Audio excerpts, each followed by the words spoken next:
Peut-être, Monsieur Marron, vous pouvez nous apporter justement votre œil de spécialiste sur la question, sur les différentes en fait, causes de l'érosion du littoral et justement du grignotage en fait, de nos plages. Je crois que les causes, de toute façon, enfin, elles ont été exposées dans le film. C'est-à-dire que une plage, ça bouge. C'est quelque chose qui bouge. Quand j'entendais M. Rapneau dire tout à l'heure que le cinéaste lui avait téléphoné en disant la plage elle faisait 40 mètres et aujourd'hui elle fait 4 mètres. Ben oui, elle peut faire 4 mètres aujourd'hui et puis dans un mois elle refera 40 mètres à nouveau. C'est quelque chose qui bouge. C'est quelque chose qui a toujours bougé. Le problème en fait vient du fait que depuis je dirais les années 60 et après on a dit la limite elle est là. Et la limite non, elle n'est pas là. La nature elle est pas comme ça.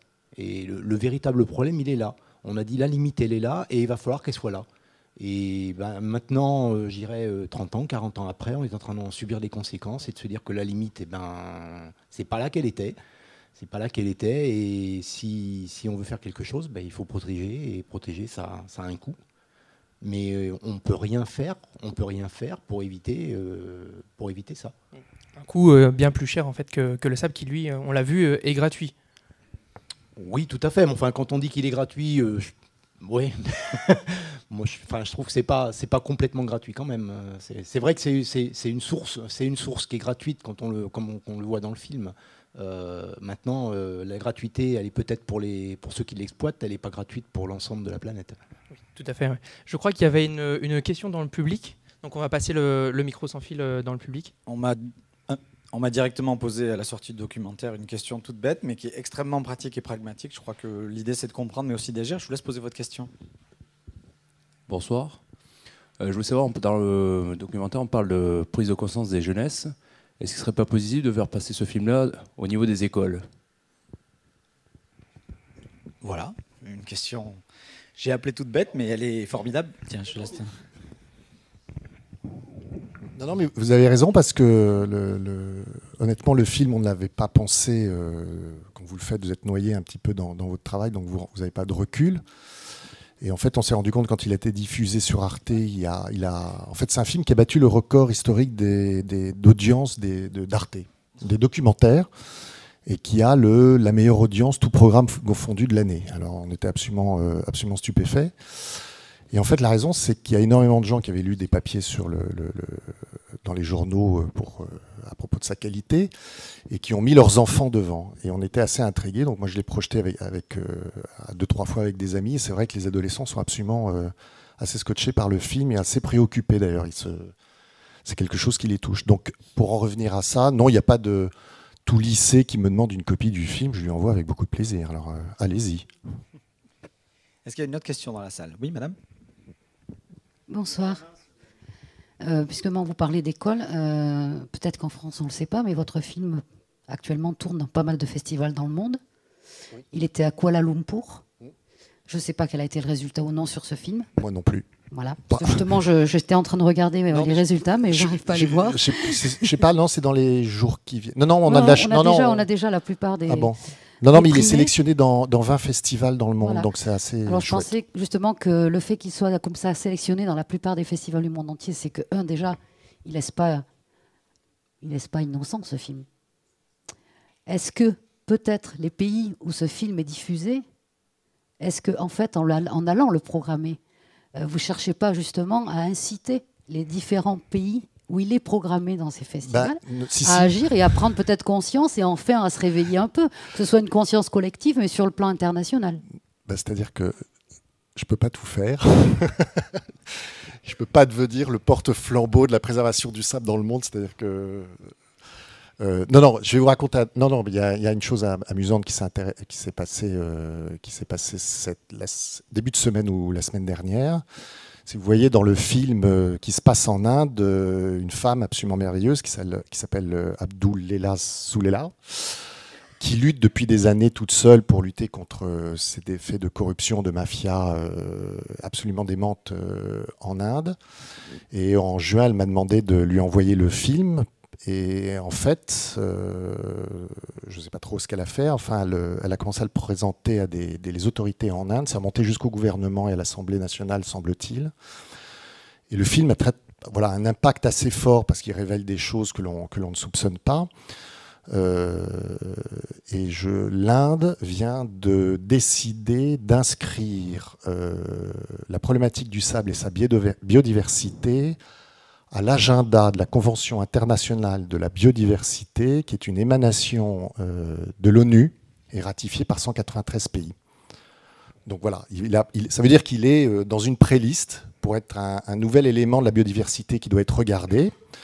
S'il est accepté, il passe dans un agenda, et après l'agenda, alors là ce sont les 190 pays qui discutent de ça, je crois qu'ils sont basés à Genève ou à l'ONU, je ne sais plus où ils sont.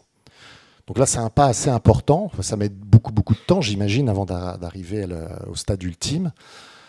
Mais j'ai passé 2-3 coups de fil à droite à gauche et on m'a dit qu'effectivement si c'est cela, ça peut conditionner énormément de choses sur des conventions internationales pour préserver le sable, des obligations qu'auront les États, les collectivités, des impossibilités peut-être et des obligations pour les industriels. Enfin, il peut se passer quelque chose, mais ça va mettre du temps encore. Mais voilà, nous, enfin je sais pas, peut-être que ce qui est important, c'est peut-être revenir aussi au débat français, parce que évidemment la France n'est pas dans la même problématique, on est beaucoup plus légaliste et beaucoup plus organisé. Néanmoins, on avait fait une projection à Paris, il y avait pas mal de députés qui étaient là, et puis j'étais convoqué, si je puis dire, enfin invité à l'Assemblée nationale pour parler devant une trentaine de députés dont la circonscription est concernée, et c'est vrai que de Dunkerque à Nice, il y a des problématiques absolument partout, qui sont différentes d'ailleurs. Hein. Elles ne sont pas les mêmes causes, mais en tout cas souvent les mêmes conséquences.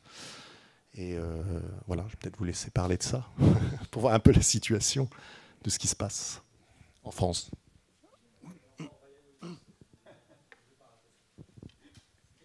Oui, bonsoir.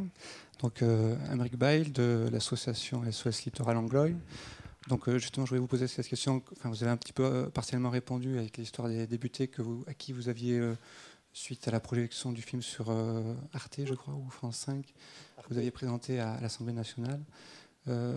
Donc vous avez vu des cas particuliers un peu partout en France, mais est-ce que vous sentez qu'il en est découlé une dynamique ou pour l'instant ça reste encore...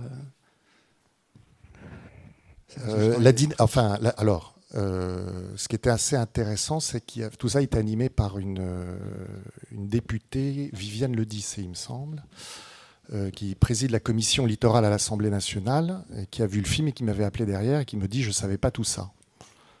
Donc le premier effet de surprise, c'est que la commission littorale n'a pas conscience et n'était pas au courant de tout. En tout cas, tout ce que l'on voit dans le film, parce que bien évidemment... on ne peut pas deviner ce qui se passe au Maroc, en Inde ou en Indonésie que tout le monde découvre, comme moi je l'ai découvert. Non, ce qui a résulté de cela, c'est qu'ils étaient unanimes pour dire qu'il fallait peut-être remettre à plat la méthode pour analyser, réfléchir et donner les autorisations pour que les entreprises industrielles ponctionnent du sable au large des côtes françaises. Voilà. On va d'ailleurs passer on a la chance d'avoir un élu avec nous, on le remercie de se prêter au jeu parce que souvent c'est la cible favorite, donc je vais lui faire un petit bouclier avant de lui passer la parole, même si des fois mon ONG est la première à asticoter. Hier il y avait la Convention nationale en France, puisqu'on parle de ça, des élus du littoral. J'ai été invité à parler des questions de qualité de l'eau qui sont d'autres types d'enjeux. Prochaine conférence de 19 novembre ici, je crois, sur le chimique, Kevin en reparlera tout à l'heure. Et il y avait ce débat éternel, donc en ce moment en France vous savez il y a le débat sur la loi littorale. Alors c'est marrant parce que moi qui suis directeur Surfrider Europe, l'un de mes boulots c'est de travailler avec les autres surfriders du monde. Je sais la chance qu'on a d'avoir la loi littorale. Je vois les États-Unis, je vois le Japon. Et chez les élus, alors il faut se mettre à la place des élus. Le boulot d'élu, moi aujourd'hui je le souhaite à personne et en même temps j'espère que des tas de gens vont s'engager en politique parce que c'est plus crucial que jamais. C'est devenu un bazar sans nom. On commence enfin à comprendre qu'on est dans un monde fini, qu'on est de plus en plus nombreux et on est obligé de prendre des décisions et on a des moyens relativement limités, mais je vous passe directement la parole. Et hier, il y avait cette question d'un élu là, qui est là depuis longtemps, ça se voit, et il dit non mais la loi littorale c'est bien, je suis complètement pour, mais elle a 2 articles, il y en a un qui concerne la protection et l'autre le développement. Pourquoi on est toujours sur la protection? Et arriver à une vision politique du territoire et de la société où on met en harmonie l'homme et la nature, et y compris l'homme pour qu'il puisse continuer à vivre, c'est super compliqué. Donc ça, c'était un petit bouclier. Maintenant, monsieur, je vous remercie d'être venu parce que vous êtes notre cas d'étude, puisque le campus est basé à Biarritz, on a des enjeux ici, il y a des plages anglettes. Donc pour ceux qui sont en streaming, les anglois, c'est les gens d'Anglette. Donc ça ne se dit pas les anglois, et ça se dit les anglois. Donc parlez-nous de vos enjeux. Est-ce que vous découvrez des choses dans ce documentaire, vos difficultés? Voilà, quand on est un élu de terrain, ça veut dire quoi réagir derrière un documentaire comme ça? Alors tout d'abord, comme vous, je découvre un tas de choses sur la situation mondiale. J'avais vu un autre reportage sur le sable qui était très ressemblant dans sa problématique. Alors je ne sais pas si c'était sur Arte ou sur la 5, où justement on montrait comment les mégapoles asiatiques étaient en train de piller tous les pays voisins, et en particulier toutes les rivières d'Indonésie et du Cambodge sont massacrées par cette ASTM-6. Voilà. Bon, donc je ne connaissais pas le vôtre, mais j'avais déjà été un peu sensibilisé à ça. Mais je pense que la problématique en France est quand même assez différente, et à Anglette et sur la côte basque, c'est un peu particulier. Je dirais qu'il y a sans doute des phénomènes sur le littoral qui sont liés à la grande échelle, mais nous avons, nous, ici, un équilibre local qui a été, je pense, rompu depuis Louis II Foix. C'est-à-dire qu'on s'est préoccupé du littoral pour dégager le port de Bayonne, et c'était au XVIe siècle. Donc, c'est pas nouveau. Et depuis, on se bat avec le littoral qui n'a cessé de bouger. La grotte de la Chambre d'Amour, d'après la légende, à marée haute, elle se remplissait d'eau. Aujourd'hui, à marée haute, elle est protégée. Donc, le littoral n'a cessé de bouger. Et comme le disait mon voisin à l'instant, on a figé les choses il y a 50 ans, à tort, parce que le littoral continue à bouger. Alors, le littoral anglois, quelle est sa problématique? Il y a un courant qui, aujourd'hui, est un courant sud-nord, mais mon voisin, qui est un spécialiste, expliquera cela beaucoup mieux que moi. Je résume. Un courant sud-nord qui prend le sable des plages pour aller le déposer dans le chenal de l'Adour, qui se trouve au nord. Et une fosse de garde, c'est-à-dire un immense trou, a été creusé juste devant ce chenal pour récupérer le sable, pour éviter qu'il n'aille dans le chenal. Donc le sable de la plage d'Anglette, mais sans doute pas seulement celui de la plage, on n'est pas complètement isolé, hein, dans un système plus large. Une bonne partie du sable de la plage d'Anglette se retrouve donc dans la fosse de garde et dans le chenal de l'Adour, que les responsables du port doivent draguer pour maintenir l'accès au port aux bateaux de fort tonnage. Donc, tous les ans, le port organise le dragage du chenal et de la fosse de garde, et après, il se retrouve avec du sable, dont il ne sait pas quoi faire, donc il va le jeter au large. Et nous avons actuellement au large une montagne de sable et de vase, parce qu'il y a aussi dans le chenal, il n'y a pas que du sable du littoral, il y a aussi des vases qui viennent de l'amont, et tout ça est rejeté au large. Lorsque dans les années 70, on a eu le littoral anglois qui a brusquement reculé et qui a menacé un certain nombre d'habitations, on s'est dit que c'était peut-être un peu idiot de déposer ce sable au large, et donc qu'on pouvait peut-être le remettre devant nos plages. Cela s'est fait pendant les années 80 de manière massive, et on a constaté que nos plages avaient plutôt tendance à se réengraisser. Autrement dit, le sable qui partait de nos plages et qui allait dans le chenal, on le prenait, on le ramenait sur nos plages, et il y a eu une sorte de boucle qui s'installait, et ça marchait plutôt bien. Et puis progressivement, on a réduit ce système, on a moins clapé de sable au large devant les plages d'Anglette, Et puis en 2004, on a accusé ce sable d'être à l'origine d'une pollution des eaux littorales et des eaux de baignade, et on a complètement arrêté l'éclapage côtier. Ce qui fait qu'on constate que depuis donc, les années 2000, et en particulier depuis 2004, quand on a arrêté complètement d'amener du sable, on constate que eh bien, les phénomènes naturels se reproduisent et que par conséquent, la plage, de nouveau, recule, que l'avant-plage, c'est-à-dire la partie immergée, se creuse de plus en plus. Il y a donc un shore break maintenant qui est très dangereux à marée haute. Et donc on est confronté à ce phénomène. Qu'est-ce qu'on fait? De première solution, on laisse la nature faire son œuvre et puis on recule. Deuxième, c'est ce qui se fait dans une bonne partie des plages landaises, où il n'y a pas où derrière la plage il n'y a pas d'habitat, il n'y a pas de zone urbanisée. Ici, à Anglette, on est dans une situation un peu différente. Il paraît difficile de laisser reculer la plage et de voir Chiberta disparaître. Donc, la solution qui apparaît évidente, c'est rétablissons ce cercle et le sable qui va dans la Dour, remettons-le sur nos plages.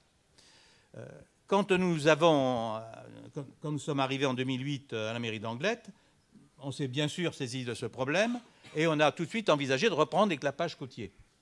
À ce moment-là, on nous a alertés sur les risques de pollution. Donc nous avons tout d'abord vérifié que le sable qui se trouvait dans la fosse de garde et dans le chenal à l'entrée de la Dour était de bonne qualité. Et nous avons constaté qu'il était très bon. Et aussi bien dans sa composition bactériologique et chimique que dans sa granulométrie. Donc, on s'est donné les moyens de vérifier la qualité de ces sables au fur et à mesure qu'on les drague. C'est-à-dire que chaque fois qu'il y a une opération de dragage, on fait des prélèvements pour mesurer les sables, pour vérifier qu'ils sont bons. Au sortir de la fosse de garde, c'est-à-dire le grand trou qui se trouve à côté du chenal, et puis quand on le rejette, et on fait également des prélèvements sur la plage. Et on constate que la bactériologie est bonne et la chimie est bonne. Donc, pas de pollution. On peut donc reprendre. Sauf qu'aujourd'hui, nous avons des dragages qui ne se font que par deux campagnes, une au printemps et une à l'automne. Autrefois, le port avait une drague en permanence et pouvait draguer toute l'année. Maintenant, on drague 3 semaines au printemps, 3 semaines à l'automne. Non, pardon, Oui. j'allais proposer de vous poser une question. Voilà, on a compris que pour la commune, il y a un vrai gros enjeu de protection. Le sable n'est pas qu'un enjeu, j'allais dire, économique. D'ailleurs, ma question, je vais y venir. Je vous la pose directement. Est-ce que vous avez eu des gens qui vous ont contacté pour acheter le sable que vous extrayez? Alors, le sable qui est extrait, il n'est pas extrait par la ville d'Anglette, il est extrait par la CCI, qui est gestionnaire du port pour la région qui en est propriétaire. Donc, a priori, nous ne sommes pas concernés. Il y a eu une époque, et ça a été sans doute à l'origine de la mobilisation de pas mal de personnes, dont SOS Littoral Angloy, que je lis régulièrement dans son blog, et réciproquement. Donc, il y a eu effectivement un moment, la CCI, qui gère aussi le centre de fret de Mouguer, a pensé qu'une partie du sable qu'elle allait rejeter actuellement au large, elle pouvait l'utiliser pour le CEF de Mouguer. Nous avons pensé que ce n'était pas une bonne idée. Le CEF, juste pour les acronymes. Oui, alors le centre européen de frais de Mouguer. Donc, on a pensé que ce n'était pas une bonne idée et nous l'avons fait savoir dès que nous en avons été informés. Nous avons bénéficié, disons, d'une mobilisation publique qui nous a bien aidés dans cette démarche. Et donc, la CCI a renoncé à utiliser ce sable pour emblayer le site de Mouguer. Mais ce n'était pas du sable vendu, puisque c'était la CCI qui l'utilisait pour une opération qui avait un intérêt pour elle-même aussi. Ceci étant dit, c'est une opération qui coûtait plus cher que de rejeter au large. Oui. Je vous ai vu tout à l'heure mentionner le fait que rien n'était gratuit. À votre avis, vous en tant que scientifique ou vous en tant que producteur, aujourd'hui, la donnée selon laquelle il y a une valeur intrinsèque universelle et cruciale sur le sable, elle est comprise donc peut-être dans une intégration comme une biodiversité à protéger, mais au niveau scientifique aujourd'hui, quand vous avez à qualifier la valeur du sable, vous dites quoi? Pourquoi est-ce que le sable est de la valeur? Banco. Non, là, j'ai pas de réponse parce que, je veux dire, mon champ de recherche ne concerne pas les problèmes de coût. Donc, j'ai pas de réponse. Voilà, moi, je peux voir l'effet que ça a, je peux avoir les conséquences que ça a. Après, question coût, je suis absolument incompétent pour pour chiffrer ça. La gratuité, c'est parce qu'on peut le prendre et qu'il est là quand on a des pays qui sont mal légiférés, comme au Maroc ou en Indonésie, où on le prend sur les plages. Après, il a un coût parce qu'il y a un coût industriel de toute manière. Comme on a vu les bateaux absolument gigantesques avec des investissements de 150 millions pour... voilà, ça induit un coût du sable, bien évidemment. Donc il est gratuit parce qu'il est là, mais le pétrole est là, mais il faut aller le chercher à 2000 mètres aussi. Donc il est gratuit aussi d'une certaine manière. Donc c'était une manière de dire pour alerter le film, parce que les films sont faits aussi pour ça. De temps en temps, il faut réveiller un peu les consciences et être un peu direct et un peu radical. Enfin voilà, c'était pour répondre à cette question-là. Monsieur Marron, Monsieur Voisin, vous nous parliez justement des opérations de dragage et de clapage qui ont lieu sur la commune d'Anglet et devant le chenal du port de Bayonne maintenant depuis 2010. Mais alors qu'on se promène à la Chambre d'Amour, on peut observer justement des épis rocheux sur la plage, allant du VVF jusqu'à la digue du Boucau. Monsieur Marron, peut-être que vous pouvez nous expliquer à quoi servent ces épis et quelle est leur fonction première en fait. Oui, alors ce qu'il faut bien avoir conscience, c'est que les problèmes d'érosion des plages, il y a deux types de problèmes. Il y a un problème qui est en fait une érosion due au mouvement des plages, je dirais, dans une direction qui est transversale à la plage. Et ça, c'est un mouvement naturel, donc d'avancée et de recul de la plage. Ça, on n'a aucun moyen de lutte contre ça. Simplement, il faut qu'il y ait un stock sédimentaire en arrière-plan, c'est-à-dire le cordon dunaire, je dirais, littéral. C'est lui qui va réalimenter la plage au fur et à mesure des besoins. Alors, comme je le disais tout à l'heure, le problème c'est qu'à partir du moment où on dit la limite elle est là, le cordon dunaire il disparaît, où il est plus mobilisable, et s'il est plus mobilisable, quand la plage commence à baisser, il n'y a rien derrière pour réalimenter. D'ailleurs on le voit très bien sur une animation qui est faite dans le film. Le deuxième aspect, c'est au contraire là une érosion qui est dans un sens parallèle à la plage et qu'on appelle donc l'érosion, une érosion longitudinale. Et cette érosion longitudinale, elle existe en fait sur la côte aquitaine, sur toute la côte des Landes. Et on a pensé pendant longtemps que cette érosion littorale, elle allait en fait pratiquement jusqu'à l'Espagne. Quand on a commencé, nous, à faire des études en 2000, au moment où le laboratoire s'est monté, on a commencé effectivement à regarder un peu ce qui se passait et on a démontré que cette érosion littorale qui est due en fait aux vagues, c'est un mouvement de vagues qui est, je dirais, qui est oblique par rapport à la plage et qui va pousser le sable en fait en avant, vers l'avant des vagues. Donc là, les vagues, elles viennent du nord-ouest, voilà, principalement les grosses vagues viennent de nord-ouest et donc elles poussent le sable du nord vers le sud. Donc cette érosion, ce mouvement du nord vers le sud, il existe. Sauf que quand on regarde la côte, elle tourne à partir de Cap-Breton. Et à partir de Cap-Breton, eh bien, la côte se retrouve, je dirais, vraiment face aux vagues. Et là, cette érosion qu'on a de nord-sud, eh bien, elle s'arrête. Elle s'arrête. Les épis que l'on met en travers des plages, ils sont là normalement pour lutter contre cette érosion. Et à partir du moment où vous mettez des épis, vous allez voir effectivement un côté de l'épi qui va s'engraisser, puisque le sable va venir s'accumuler de ce côté-là. Mais ce qu'il faut voir, c'est que quand on met un épi comme ça, le sable qui s'accumule d'un côté, eh bien, il ne traverse pas. Donc derrière, obligatoirement, on va avoir une zone d'érosion.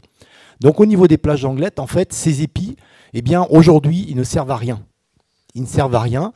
Quand on a construit la digue nord, on a pensé également qu'il y avait ce phénomène d'érosion nord-sud et que la digue nord allait s'engraisser. Eh bien, allez vous balader sur le nord de la digue nord et vous verrez qu'il n'y a Il n'y a aucun engraissement de sable à cet endroit-là.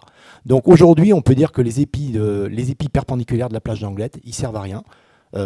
Simplement, ça coûterait aussi très cher de les enlever. Oui.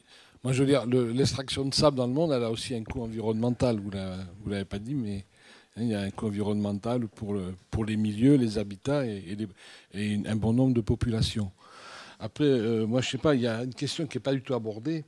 C'est, ne croyez-vous pas qu'un des grands problèmes de ce qu'on a vu et d'autres problèmes qu'on a vus, c'est qu'il y a un développement de la population mondiale qui n'est pas maîtrisé, et aussi peut-être depuis un certain nombre d'années, un développement d'un seul type de développement économique qui s'impose à toute la planète. Et ces gens-là, d'ailleurs, entre parenthèses pour moi, ne sont pas maîtrisés par les politiques. Donc ils font ce qu'ils veulent. Je veux dire, vous pouvez faire, on s'aperçoit depuis Rio, on voit bien que tous les indicateurs qui avaient été envisagés, tous les indicateurs sont à la baisse. Quand on fait le bilan de Rio, on se dit, ah ben merde, ça n'a pas marché. Alors les conférences, les ONU, tout ça, moi je suis vraiment sceptique que ça fonctionne. Sauf si en effet les populations mondiales arrivent un peu un jour à se révolter suffisamment et à au moins imposer, à chercher des alternatives de développement économique. Alors en France, pour moi, il y aurait quand même un truc qui pourrait jouer, c'est de revoir la loi littorale et d'imposer une bande bien plus importante de protection, comme on devrait le faire sur ce qu'on appelle les lits majeurs des rivières. On devrait imposer, ça devrait être du bon sens d'imposer, je ne sais pas si on peut parler du lit majeur de la mer, mais comme le lit majeur des rivières. Hein. Autrement, je crois qu'on fait beaucoup de sensibilisation. Enfin, moi, j'étais en 1974 un représentant à la campagne de René Dumont. J'ai encore, si un jour je vous en parlerai, j'ai encore une exposition de 1974 sur les rapports de l'homme et de la nature fait par les enseignants de sciences naturelles. Des fois je regarde, j'ai pas l'impression qu'on a beaucoup avancé. Mais peut-être que j'ai vieilli, que je dis mal, mais j'ai pas l'impression qu'on a beaucoup avancé. Vous voulez répondre ? Qui vous voulez ? Si vous voulez, le temps que vous répondiez, moi je peux dire une chose, c'est qu'il y a une chose qui est relativement évidente, c'est qu'effectivement on n'a pas beaucoup avancé. On est sur un changement. Enfin, ce changement ne pourra s'imposer que sur plusieurs générations. C'est assez terrible et on va avoir des dommages collatéraux. Donc quand moi je rencontre des élus, quand je rencontre à Bruxelles, etc., de temps en temps il y a toujours la tentation de me mettre dans la boîte du dangereux écolo qui fait l'alarmiste. Je leur dis, mais à la limite, moi, rien n'est grave. Hein. Je veux dire, je crois dans la capacité à l'être humain à trouver une fusée, amener quelques mecs quelque part et reconquérir quelque chose. C'est une vraie question de valeur morale. C'est-à-dire qu'il y a un moment, il y a des choses importantes, il y en a d'autres qui le sont moins. On va en perdre et on va en garder. Qu'est-ce qu'on est prêt à perdre? Qu'est-ce qu'on est prêt à garder? En tout cas, ça prendra des générations pour que ça devienne naturel. Et pour que ça soit, vous le disiez, la logique naturelle d'envisager le développement, qu'il soit politique, économique. Et donc oui, je pense que vous avez raison de dire que ça n'a pas beaucoup bougé depuis 1984 et la création d'un concept de développement durable. Ça, il est employé beaucoup. Et donc le but, c'est en gros, des organisations comme nous, une stratégie à deux niveaux. C'est de limiter les dégâts. Vous avez vu le peuple des dunes tout à l'heure. C'est que quand un truc, on l'a vu avec le sable, quand le sable est incorporé dans le béton, ben c'est perdu. Donc voilà, si un jour on incorpore tout le sable dans le béton, il n'y aura plus que du béton. Bon, ben, est-ce que c'est grave? Est-ce que c'est important? Sans doute, parce qu'il y a des chaînes de causes et de conséquences. Donc il y a des choses. Donc une des stratégies, c'est absolument de se mobiliser partout en local. Donc tout à l'heure, au fond, là, on a une association locale. C'est hyper important. Il faut que chaque citoyen, quand pour une raison ou pour une autre, il est informé et qu'il pense que le politique fait une erreur ou des développeurs économiques font des erreurs, il faut le faire. Idem, les politiques doivent se mobiliser, etc. Donc ça, c'est limiter les dégâts. Mais honnêtement, le vrai travail, on a ces débats permanents dans l'ONG. Est-ce qu'on doit faire de l'éducation ou est-ce qu'on doit faire des procès? Est-ce qu'on doit rentrer dans l'art des types? C'est terrible à dire, mais je sais que j'ai des collègues qui ne sont pas d'accord avec moi, mais je pense que honnêtement, il n'y a que l'éducation qui changera. Alors ça changera et on perdra beaucoup de choses. Mais malheureusement, on ne peut que réduire les dégâts aujourd'hui et espérer un vrai changement de modèle. Et je suis ravi d'avoir... voilà, effectivement, les médias, les documentaires sont des relais des ONG et de l'élu et du politique pour arriver à changer ces choses-là. Parce que on est tous là, on est tous révoltés, mais je pourrais vous donner 1000 exemples me concernant. Je ne me permettrai pas de vous juger de tout ce que je ne fais pas bien encore. Hein. Et je vous laisse réagir parce que après M6 tout à l'heure et France 5, on a une question d'un internaute qui nous dit que vous le faites penser à Jamy de C'est pas sorcier. Et en plus, donc comme ça on aura fait vraiment toutes les chaînes. C'est pas la première fois qu'on me le dit. Ah, ben vous voyez. Donc comme ça, quand je le regarde, je le vois pas, mais c'est pas la première fois qu'on me le dit. Non, je voulais rebondir là-dessus. Effectivement, je pense que ce qui est important, c'est de faire savoir les choses. Et j'ai vu en fait ce film qui était programmé sur France 5. Malheureusement, le soir où il est passé, j'ai pas pu être devant la télévision pour le voir.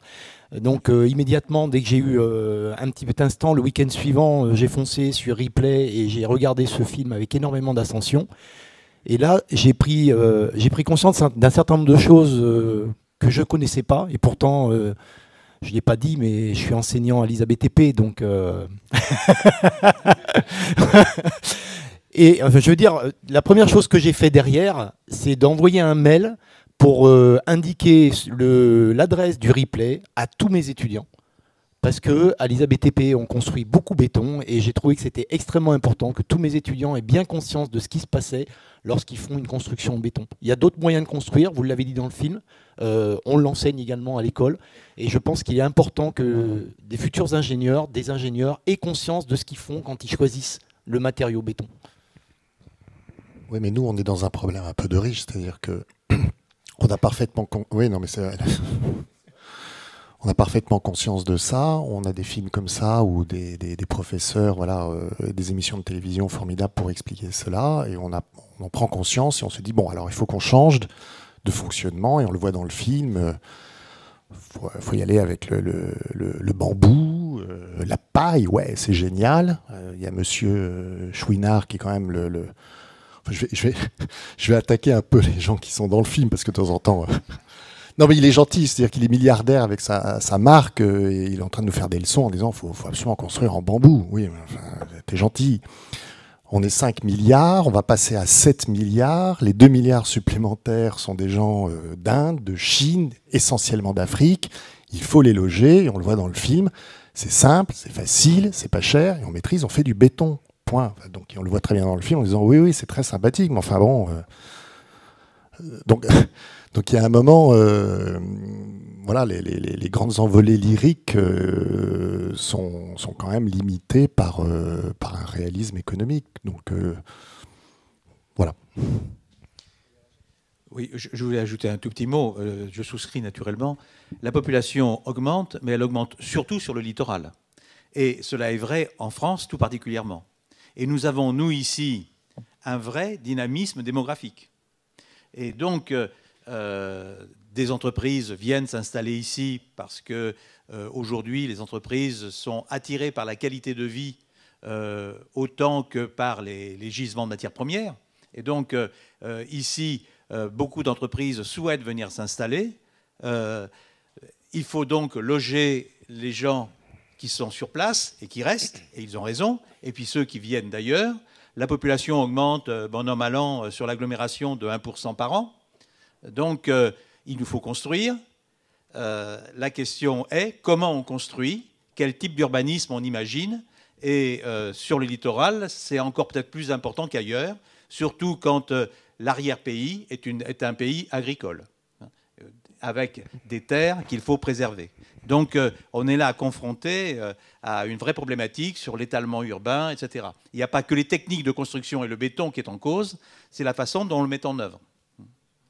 Non, mais par rapport à ce que vous disiez, je voulais rajouter quelque chose, c'est que on le voit dans le film, c'est-à-dire que l'augmentation de la population va être essentiellement sur les côtes partout dans le monde. Et ça, c'est un problème absolument démentiel. Parce qu'on va assister effectivement sans doute avec la montée des eaux, enfin, et les constructions au bord de mer qui détruisent le rôle, enfin qui annulent le rôle que devraient avoir les plages, peut avoir des conséquences absolument dramatiques. En parlant aux États-Unis, en parlant avec des spécialistes, on s'est rendu compte que le fameux ouragan Cindy, je ne sais plus comment il s'appelait, qui a envahi la moitié du sud de Manhattan, ça n'aurait jamais eu lieu il y a 30 ou 40 ans, parce qu'en fait, juste au sud de Manhattan, il y a énormément de plages qui se sont réduites de moitié à cause des constructions ou à cause de l'extraction de sable. Et que le rôle du trait de côte, enfin de la côte, ne joue plus son rôle et l'eau s'est engouffrée. On estime que les mouvements de population par des problèmes climatiques liés aux problèmes et à la montée des eaux et aux ouragans, etc., et aux constructions au bord de mer, peut provoquer des mouvements de population d'à peu près de 150 millions de personnes. Et je ne sais pas si vous avez vu aujourd'hui aux nouvelles, c'est qu'il y a une île au large de la Nouvelle-Zélande qui est en train de foutre le camp et avec des habitants dessus. Alors c'est plus l'eau à 1 mètre, mais c'est carrément 2 mètres d'eau dans ce qui leur reste de salon. Et il y a un habitant qui a demandé à être un réfugié politique auprès du gouvernement néo-zélandais, c'est-à-dire qui lui a été refusé une première fois. C'est-à-dire que là, ça serait une première mondiale. Et si le gouvernement néo-zélandais dit oui, nous vous accueillons comme réfugiés climatiques, qu'est-ce que j'ai dit, politique? Bah oui, vous voyez, réfugiés climatiques, alors là, ça peut devenir un cas de jurisprudence. Les enfants, ouvrez les écoutilles. On va recevoir du monde.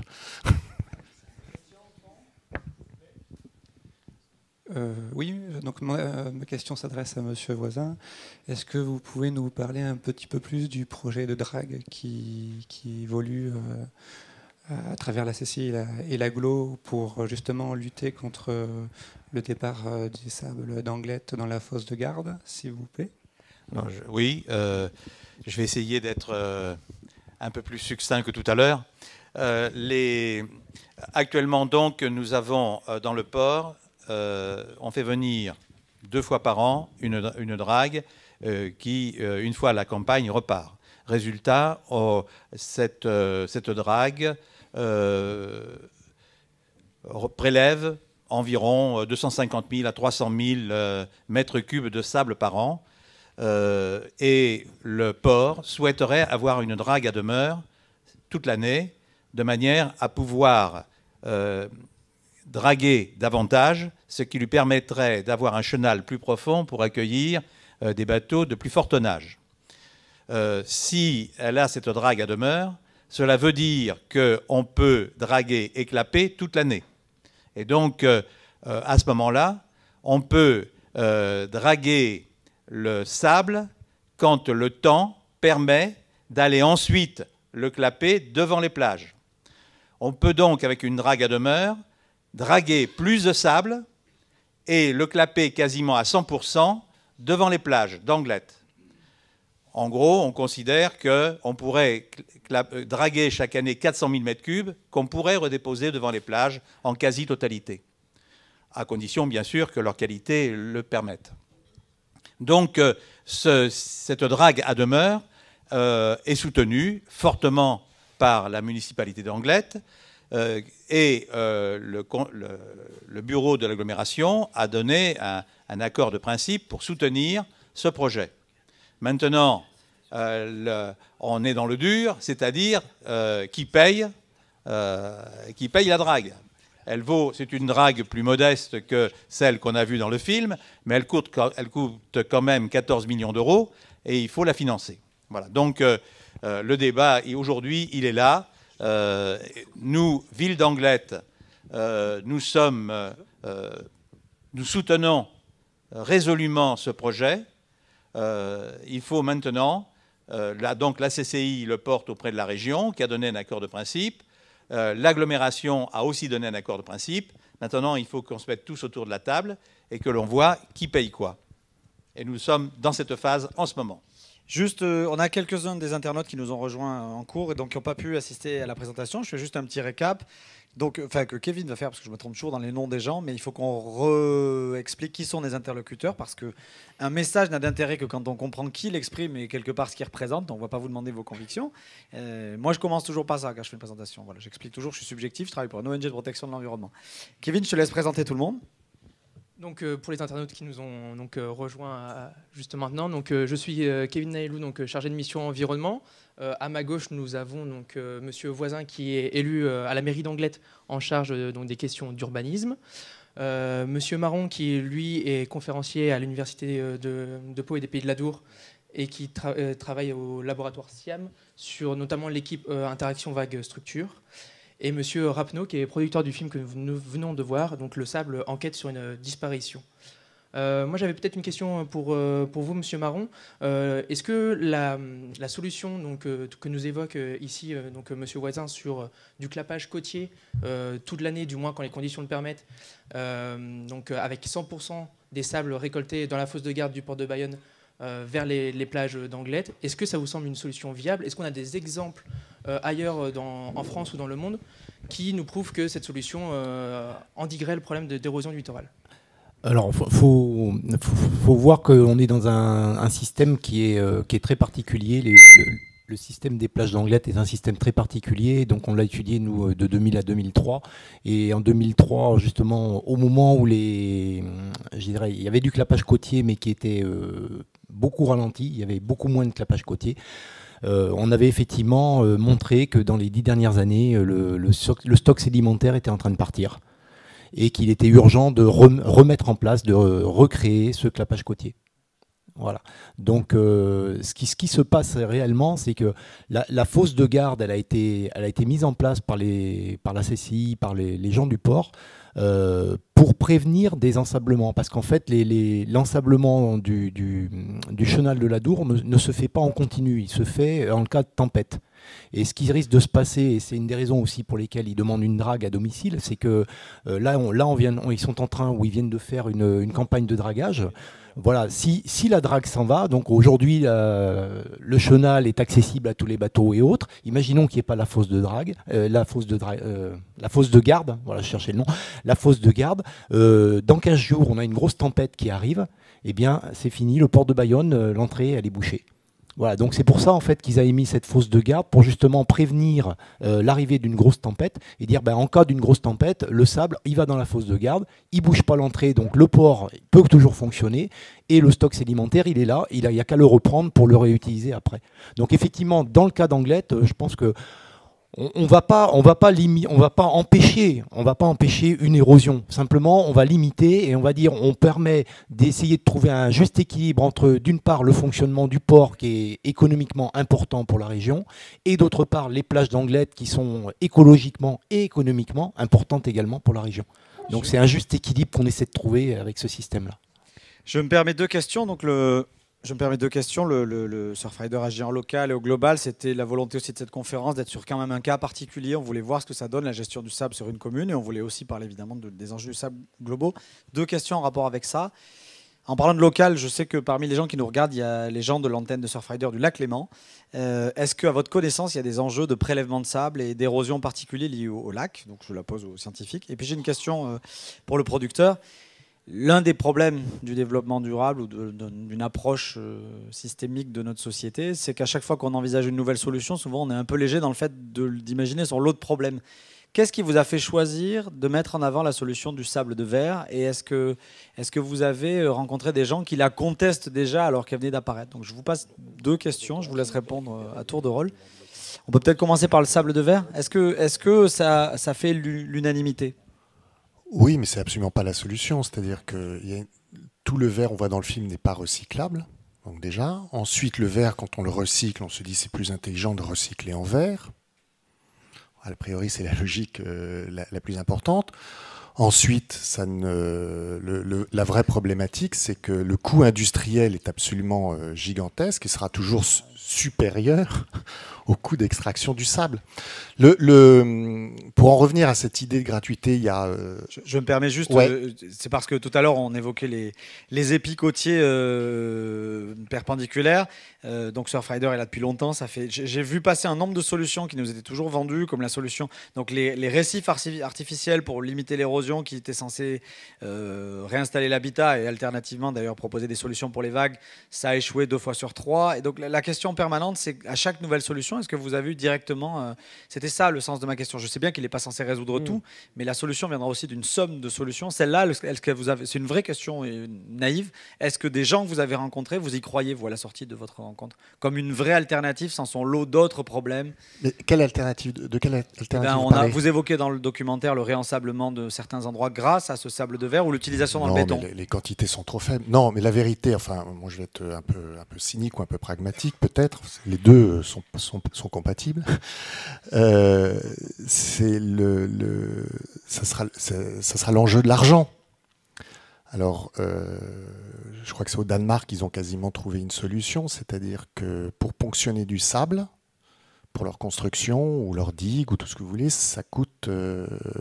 il y a une taxe prélevée, très très importante. Donc résultat des courses, tout à coup, c'est devenu très cher de prélever du sable.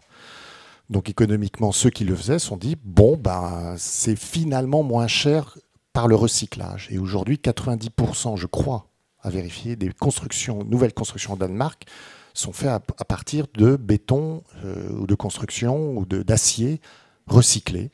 Et donc on ne touche plus au sable. Point. Il est évident qu'à la conférence environnementale récemment, on est sur des enjeux où l'économie deviendra circulaire en espérant que ça ne devienne pas un joli mot de greenwashing comme le développement durable.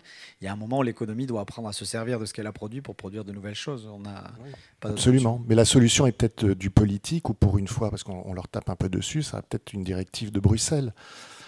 C'est-à-dire que chaque pays est dans des problématiques différentes et surtout des législations totalement différentes. Nous, on a tourné en Italie, on ne l'a pas mis dans le film parce que ça venait redondant, mais c'est surréaliste. C'est-à-dire que l'Italie n'a aucune loi. Donc c'est un foutoir absolument innommable. Et au sud de Gênes, on a filmé, il y a une baie absolument magnifique avec un petit village avec des paillotes au bord de l'eau où ils dansent sur de la techno tout l'été comme des fous avec une plage magnifique de 40 mètres. Et de l'autre côté de la baie, il y a une ville un peu plus importante qui voyait son sable disparaître. Donc la ville importante a dit bon, on va prendre le sable au milieu de la baie. Résultat des courses, le petit village avec ses plages de 40 mètres, en 2 ans, ils ont tous les pieds dans l'eau. Et alors évidemment, tout le monde se tape dessus à l'italienne, c'est Don Camillo, c'est des hurlements, c'est insensé comme truc. Il n'y a aucune loi en Italie. L'Espagne, je ne sais pas très bien comment elle est légiférée. La Belgique et la Hollande, parce que la Hollande a une gigantesque expérience évidemment avec leur polder et leur nécessité de se protéger par rapport à ça. Eux, c'est assez formidable, ils fabriquent des bancs de sable. Ils se sont rendus compte que le mieux, c'est de fabriquer des bancs de sable. C'est ça, une de nos antennes est sur un de ces projets. Donc les législations sont totalement différentes. Donc je pense que ça doit peut-être passer par l'Europe. Ensuite, pour en revenir à la France, est-ce que je voulais revenir peut-être...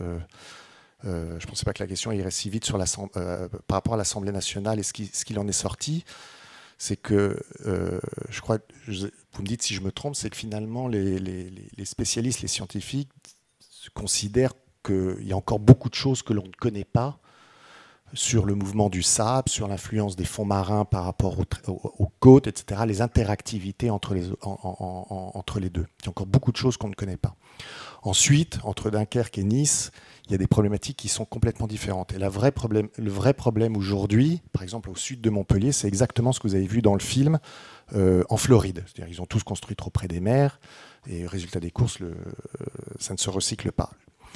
Enfin, le sable n'est plus dans son mouvement naturel pour se maintenir.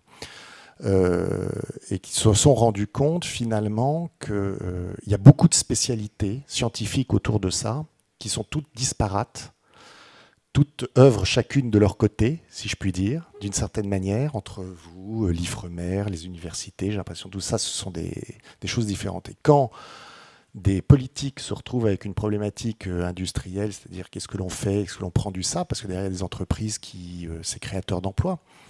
On fait, si j'ai bien compris, encore une fois, vous m'arrêtez, on lance des missions d'études et on dit, bon, bah, allez-y, vous avez 5-6 mois. Avec la vérité, c'est qu'aujourd'hui, on sait tellement peu de choses que les missions d'études devraient durer 3, 4, voire 5 ans pour voir exactement quel est l'impact d'une décision d'autorisation industrielle d'extraction de sable sur la côte. Le deuxième problème aussi qu'on a en France, c'est que la décision finale est au ministère de l'Industrie. C'est-à-dire la signature, elle est au ministère de l'Industrie. C'est-à-dire aujourd'hui, M. Montebourg, dont l'enjeu, qu'on appelle le redressement productif, dont l'enjeu est de créer des emplois. Et lui, c'est un truc absolument schizophrénique. Avec ses conseillers formidables, qui sont quand même des polytechniciens, mines. C'est des X-mines, les mecs qui décident. Et que derrière, je me souviens quand je suis allé à l'Assemblée nationale et qu'on a présenté le film, les députés étaient comme des fous. Il y a une députée qui a dit « Je pars chez Delphine Bateau, faut qu'elle voie le film ». Et après, je me suis retourné, je dis « Mais comment ça, le ministère de l'Environnement a une influence là-dessus ?» Non, oui, enfin on les consulte, mais oui, non. En fait, le problème en France, c'est que voilà, la décision est au ministère de l'Industrie. Écoutez, souhaitez-nous bon courage. On est en plein dans les méandres de la conférence environnementale à essayer d'obtenir des choses. L'heure passe. Un mot sur les lacs et après on va clôturer. Est-ce que, à votre avis, il y a un enjeu parce qu'effectivement, on s'en rend compte, l'un des problèmes du sable, c'est le niveau de connaissance. Oui, mais là, pour les lacs, j'ai pas du tout d'infos. Je peux pas vous dire. Okay. Alors, moi, je vais me permettre de conclure en disant 2-3 choses. Je vais faire une conclusion générale, et puis puisque quand même, moi, je me contente d'ouvrir ma bouche et que c'est quand même Kevin et Boris et tous les gens qui sont là, qui travaillent beaucoup, je vais quand même demander à Kevin s'il a une conclusion. Mais 2-3 choses qui se résument en un mot, engagez-vous. Je veux dire, c'est super donc au fond, on a du monde dans l'association. Il y a une association anglaise qui bataille. Engagez-vous. On a une association locale ici. Engagez-vous. Où que vous soyez sur le streaming, engagez-vous. Dans la société civile, faites des documentaires. Rejoignez les partis politiques. Le meilleur des moyens de changer, c'est de l'intérieur. Allez voir les scientifiques parce qu'ils ont en général tout un tas de données, mais voilà, aujourd'hui on est sur un univers qui a besoin que les gens qui ont des cultures de travail différentes se parlent. Et on est sur vous l'avez dit tout à l'heure, par exemple sur les prises de décision avec l'école des mines, etc. On est avec des gens, on a besoin d'une approche systémique de la société, et on est sur des gens qui regardent toujours leur bout du machin. C'est compliqué, mais c'est pas mal. Ça nous oblige à discuter ensemble. Alors en ce sens, ici il y a un petit pot qui est prévu juste à côté pour continuer la discussion. Sur Internet, vous avez qu'à appeler vos amis ou votre famille, aller dans la cuisine et en parler. Et puis voilà, je vous le dis, engagez-vous. De toute manière, il peut rien arriver de pire que ce qu'on peut imaginer de pire, donc autant essayer de l'améliorer. Je vous souhaite une bonne soirée à tous. Kevin, tu nous donnes un rendez-vous pour les prochaines conférences de campus. Tu nous rappelles sur quoi? La prochaine conférence, donc il va y avoir un vernissage le 6 novembre prochain. Le 5 novembre prochain, donc on va accueillir une nouvelle exposition qui va remplacer l'actuelle, donc qui était Aloha Surf Photographie. Et on a une nouvelle conférence le 15 novembre avec donc notre chargé de mission qualité des eaux qui va vous parler en fait de la qualité des eaux chimiques, quelque chose qu'on aborde un petit peu, peut-être pas assez. On parle beaucoup de qualité des eaux bactériologiques, mais on ne parle pas assez de chimiques. Donc on a des projets pilotes en Méditerranée et il viendra vous exposer ça ici au campus. Donc c'est le mardi 15 novembre à 18h30 ou 19h. Non, juste un petit mot pour les internautes qui n'ont pas vu le film, et puis si vous voulez le revoir ou en tout cas le faire montrer, il est sur le site d'Arte, Arte VOD. Voilà, à disposition. C'est pas très cher, hein, c'est rien. Voilà, faites circuler le film et puis l'idée des lycéens, oui. Moi, je donne volontiers le film au lycée. Donc je me suis trompé, c'est le 19 novembre, excusez-moi. Voilà. Le 19 novembre. Et en parlant d'engagement, si vous voulez vous engager aujourd'hui, une petite action très simple. Je vous invite à venir signer une carte postale en fait, qui se trouve juste à côté de l'apéritif. En fait, on essaye d'obtenir de la part de la Commission européenne l'interdiction des sacs plastiques à usage unique. On a un objectif de 20 000 signatures avant le 15 novembre. Le 15 cette fois-ci. Et donc nous sommes à un peu plus de 17 600, j'ai pas les comptes exacts. Donc voilà, il nous manque 2500 signatures, on est dans la dernière ligne droite, il faut se mobiliser pour interdire justement ces sacs plastiques. Donc voilà, en termes d'engagement, c'est simple, une signature, une adresse mail, et vous faites du lobby au Parlement européen. Voilà. Bon, je voudrais remercier nos 3 invités, le débat était riche, le film était autant riche, beaucoup plus riche. Merci à vous tous d'être venus si nombreux. Et donc à la prochaine fois, donc le 19 novembre pour la qualité des eaux chimiques. Voilà, merci.